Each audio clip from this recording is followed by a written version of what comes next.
किती भोगले किती सोचले तरी शिकवले स्त्री शिक्षणाचे धडे, तरी शिकवले स्त्री शिक्षणाचे धडे. क्रांती ज्योतिबा फुले यांचे.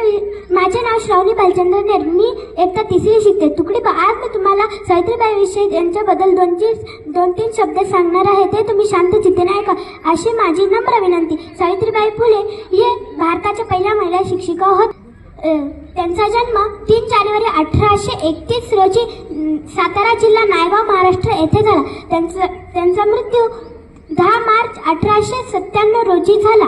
त्यांच्या वडिलांचे नाव खंडोजी नेवसे पाटील असे होते व त्यांच्या आईचे नाव लक्ष्मीबाई खंडोजी पाटील असे होते.